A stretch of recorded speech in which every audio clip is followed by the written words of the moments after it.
دا اوس نږدې ورځو کې د دغه مسله راغله د طارق مسعود صاحب او موږ الحمدلله حق ته حق وایو که هغه دیوبندی او که بریلی او که هر څوک او که زموږ سره هر څنګه معامله وي ځکه دی په خپله په موږ پسې ډېرې ګډې وډې وایي او داسې محقق عالم نه دی غریب نو دغه دی چې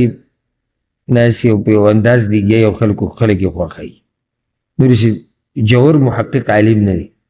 هغه د مخکې ورځو کې چې د قرآن باره کې غلطي کړې ده قرآن کې ظاهري د ګریمر د قواعدو مطابق غلطیان ایشتي یعنې دی دومره غټه خبره ویشتې ده دا بیان پوره واورئ چې ما دا خبره اورېدلې ګستاخي کړې ده دا بیان واورئ پوره ښه دا د قرآن عظمت بیانو بیان دا د قرآن عظمت عنوان تفصیلي خبره پې کړې او بیانوي عظمت بالکل یو خو علم اوس دومره جوور نه دی قواعدو د ګرامر نه دومره پوه خبر نه دی یعنې که پوه خبر وي بیا به دې خبرې نه م خبر دوی دا چې بس چېرته په دغه کې راغلی ده الفاظ یې د خولې نه هغه وتي دي نو که قرآن کې بعض ټکي داسې دي چې هغه د ګرامر او د قواعدو خلاف دي خو بیا هم په چا کې دا جرأت نشته چې هغې کې ګوتې ووایي دا اوس د قرآن شان بیانوي چې قرآن الله داسې ساتلی دی چې په دې کې څوک ګوتې رسول الله صلی به د جمعې پر ورځ 2 خطبې کولې وهو قائم هغه به ولاړو یفصل بینهما بجلوس د 2 خطبو منځ کې به کېناستو دا روایت صحیح بخاري صحیح مسلم کې دی او عجیبه دا ده چې دا روایت صحیح بخاري صحیح مسلم کې خو په دې لفظ په دې الفاظو سره نشته په صحیح بخاري صحیح مسلم کې الفاظ بدل دي او دلته چې د مؤلف رحمه الله دا کوم الفاظ راوړي د امام نسائی د روایت دي او دا مې ستا اوس د دې لپاره ذکر کړی چې دلیل دی په دې باندې چې کله ناکله غټ سړی غټ عالم څه شي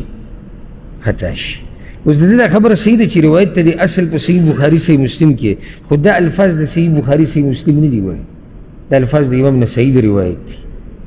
صحیح بخاري صحیح مسلم کې هم دغه شان خبره خو الفاظ بدل دي نو دلیل په دې باندې چې غټ نه غټ سړی کله خطا شي بله مسله بعض موږ ته وایي چې کله موږ ویره کېدی شي پلاني امام ته دا حدیث نه رسېدلی پلاني ته نو هغه سور شین شي وایي ته د هغه نه ښه پوهېږي چې ته دا وې دلته زه تا ته دا وایم ګوره موږ ښه په اسانه ووایي چې دلته د مقدسي رحمه الله خطا شوی دی ځکه چې هغه ته کېدی شي د صحیح بخاري هغه روایت الفاظ نه رسېدلي یا د ذهن نه وتي یا پې خلط راغلی لکه ذهن کې هغه الفاظو د امام نسائی د روایت او ذکر یې دا کړو چې دا صحیح بخاري صحیح مسلم کې انسان ته ډېر عذرونه راتلی شي ته به د یو عالم دپاره دومره سور شین کېږي نه چې د خلکو سره جګړې کړي عالم انسان دی عالم انسان دی کله خطا شي اوس موږ دلته د باندې کېدی شي خلط راغلی کله سړی ګډوډ شي او غټ عالم دی غټ امام دی د امت په امامانو کې دی او بیا به هم دا کار شوی نو عالم دپاره لغزش او غلطي شتي ځکه چې څه دی انسان دی دا اوس نږدې ورځو کې د دغه مسله راغله د طارق مسعود صاحب او موږ الحمدلله حق ته حق وایو که هغه دیوبندی او که بریلی او که هر څوک او که زموږ سره هر څنګه معامله وي ځکه دی په خپله په موږ پسې ډېرې ګډې وډې وایي او داسې محقق عالم نه دی غریب نو دغه دی چې ناست یو په یو انداز دیګیا او خلک یې خوښوي نو داسې جوور محقق عالم نه دی هغه د مخکې ورځو کې چې د قرآن باره کې غلطي کړې ده قرآن کې ظاهري د ګریمر د قواعدو مطابق غلطیان ایشتي یعنې دی دومره غټه خبره ویشتې ده چې ما دا خبره اورېده نو په ما باندې غونی ځګ شو ښه دا د قرآن عظمت بیانو بیان دا د قرآن عظمت عنوان او بیانوي عظمت یو خو علم اوس دومره جوور نه دی قواعدو د ګرامر نه دومره پوه خبر نه دی یعنې که پوه خبر وي بیا به دې خبرې نه م خبر دوی دا چې بس چېرته په دغه کې راغلی ده الفاظ یې د خولې نه هغه وتي دي نو که قرآن کې بعض ټکي داسې دي چې هغه د ګرامر او د قواعدو خلاف دي خو بیا هم په چا کې دا جرأت نشته چې هغې کې ګوتې ووایي دا اوس د قرآن شان بیانوي چې قرآن الله داسې ساتلی دی چې په دې کې څوک ګوتې نشي وایي خو بل طرف ته دې مسله ورانه کړه وړه مسله نه ده ګټه مسله دې ورانه کړه په هغې باندې بیا د هغوی خپلو علماو ردونه وکړو او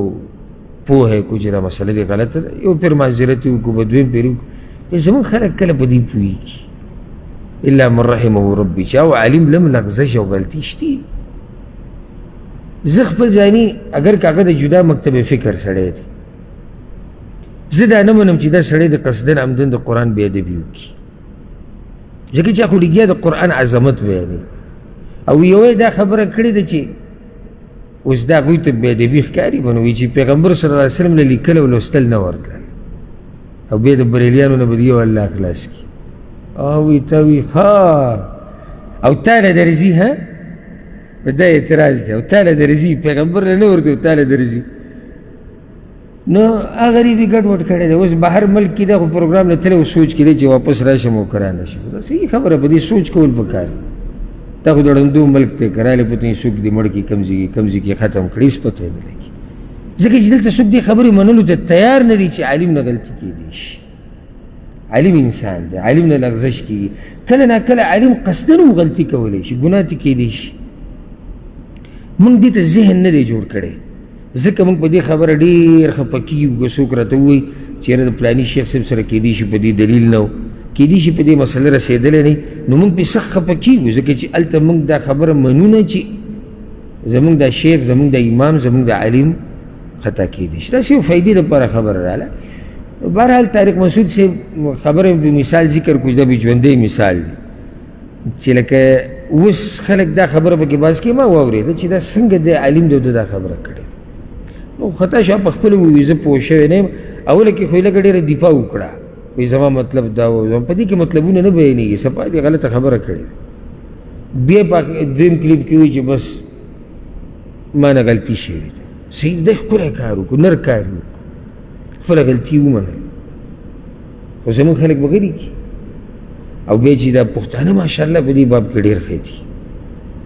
پښتانه په دې باب کې نورو قومونو نه کوم زموږ خواوشا کې اوسېږي هغونه ډېر ښه دي